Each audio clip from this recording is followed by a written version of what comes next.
मंदिर का भी उद्घाटन करने वाले हैं। प्रधानमंत्री नरेंद्र मोदी आज महाराष्ट्र का दौरा करने वाले हैं। इस दौरान वो 3 युद्धपोत देश को समर्पित करेंगे। सुबह करीब 10:30 बजे पीएम मुंबई में नौसेना डॉकयार्ड में 3 अग्रणी नौसैनिक लड़ाकू विमानों आईएनएस सूरत, आईएनएस नीलगिरी और आईएनएस वागशीर को उनके कमिश्निंग पर राष्ट्र को समर्पित कर देंगे। और इन युद्धपोतों का शामिल होना भारतीय नौसेना की बढ़ती ताकत और आत्मनिर्भरता का प्रतीक है। यह देश की समुद्री सुरक्षा क्षमताओं को और ज्यादा मजबूत करेगा। आपको बता दें, आईएनएस वागशीर के नौसेना में शामिल होने से देश की पनडुब्बी क्षमता भी कई गुना बढ़ जाएगी। इसके बाद दोपहर करीब 3:30 बजे वो नवी मुंबई के खारघर में इस्कॉन मंदिर का उद्घाटन करेंगे। तो बेहद महत्वपूर्ण ये दिन।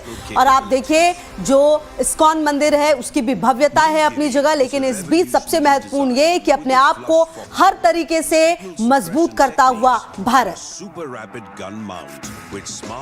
और आपको बता दें कि इस्कॉन मंदिर की अगर आप बात करें तो इसकी भव्यता आप ऐसे समझिए कि 9 एकड़ में ये पूरा इस्कॉन मंदिर जो है वो बना हुआ है, जबकि 5 से 6 एकड़ जमीन हरियाली से भरपूर है। इसी के साथ मंदिर को बनाने में लगभग 12 साल का वक्त लगा है। आपको बता दें, काफी लंबा समय। मंदिर बनाने में लगभग 170 करोड़ रुपए की जो लागत है वो आई है, जबकि 3000 भक्तों के एक साथ बैठने की व्यवस्था है। तो आप इससे समझ सकते हैं कि ये कितना ज्यादा भव्य है। भक्तों के नौकायन के लिए भी एक भव्य झील यहां पर बनाई गई है। मतलब किस तरह से जो लोग आए उनका ख्याल रखा जाए, इस बात का पूरा ध्यान रखा गया है। भक्तों के लिए रविवार को मुफ्त प्रसादम की व्यवस्था भी की गई है, जबकि वैदिक शिक्षा के लिए कॉलेज और पुस्तकालय भी बनाए गए हैं, जबकि श्रद्धालुओं के लिए इंटरनेशनल गेस्ट हाउस की भी व्यवस्था की गई है। इसी के साथ आपको बता दें, चिकित्सा ग्रंथों और शिक्षा के अध्ययन की सुविधा भी यहां पर रखी गई है। मतलब किस तरह से आधुनिक तरीके से इस पूरे मंदिर को बनाया गया वो आप समझ सकते हैं। मंदिर परिसर में विशाल प्रसादम हॉल भी बनाया गया है। आयुर्वेदिक उपचार केंद्र की भी व्यवस्था की गई है। इसी के साथ साथ श्रद्धालुओं के लिए शुद्ध शाकाहारी रेस्टोरेंट की भी व्यवस्था होगी। और आपको बता दें, ग्लोरी ऑफ महाराष्ट्र प्रोजेक्ट के तहत ये पूरा जो निर्माण है वो किया गया है। तो कुल मिलाकर जो इस्कॉन मंदिर है उसकी भव्यता आप ऐसे समझिए कि इसको पूरी तरह से आधुनिक तरीके से बनाया गया है, जबकि ख्याल ये भी रखा गया कि किस तरह से जो पूरी व्यवस्था है वो की जाए। बहरहाल आप देखिए, इंडियन नेवी को 3 नए महाबली मिलने जा रहे हैं। आज मुंबई में नौसेना के 2 जंगी जहाज मिलेंगे, जबकि एक सबमरीन भी भारतीय नौसेना के बेड़े में शामिल होगी। प्रधानमंत्री मोदी दोनों जंगी जहाज और एक सबमरीन को नेवी को सौंपेंगे। एक रिपोर्ट आपको दिखाते हैं।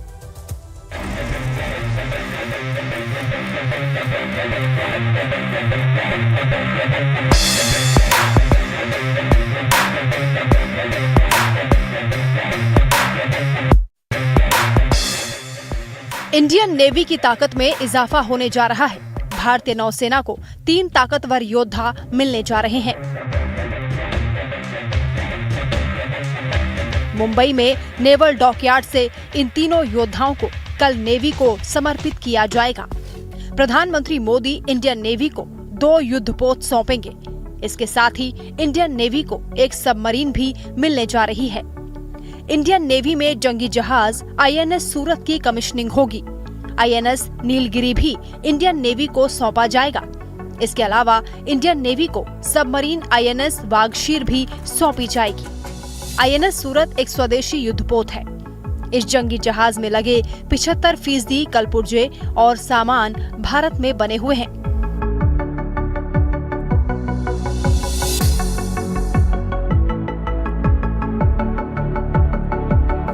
आईएनएस सूरत प्रोजेक्ट 15B के तहत बना आखिरी युद्धपोत है।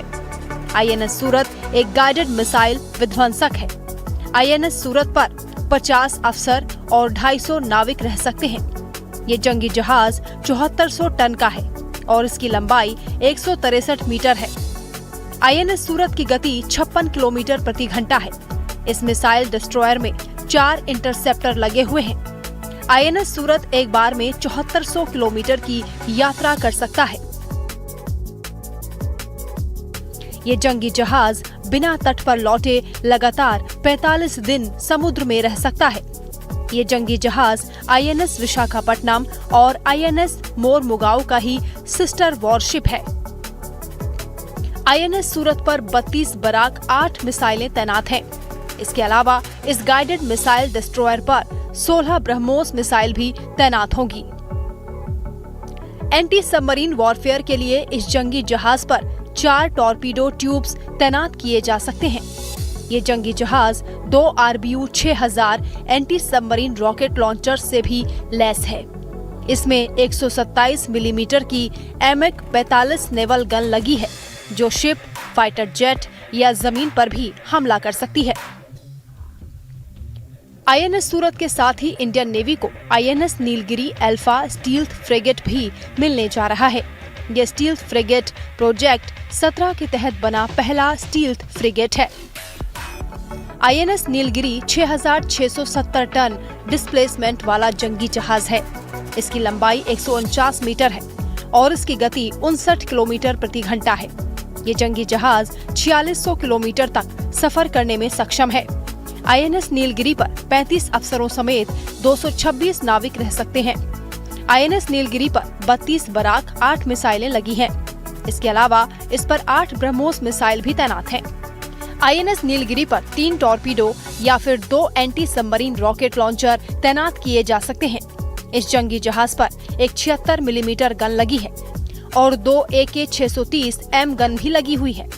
INS नीलगिरी पर एक HAL ध्रुव हेलीकॉप्टर भी तैनात है।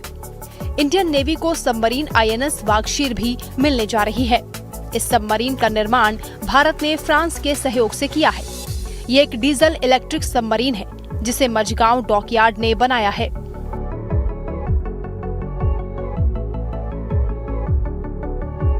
पानी के ऊपर ये सबमरीन 20 किलोमीटर प्रति घंटे की रफ्तार से चल सकती है, जबकि पानी के अंदर इसकी गति 37 किलोमीटर प्रति घंटा है। इस सबमरीन की रेंज 12,000 किलोमीटर है। ये सबमरीन 350 मीटर गहराई तक जा सकती है और लगातार 50 दिन तक पानी में रह सकती है। इस सबमरीन पर 8 ऑफिसर और 35 सेलर रह सकते हैं। INS वागशीर कलवरी क्लास की सबमरीन है, जिसका निर्माण प्रोजेक्ट 75 के तहत किया गया है। भारत सरकार फ्रांस के साथ कलवरी क्लास की सबमरीन्स का एक और समझौता कर सकती है। Bureau report, live times.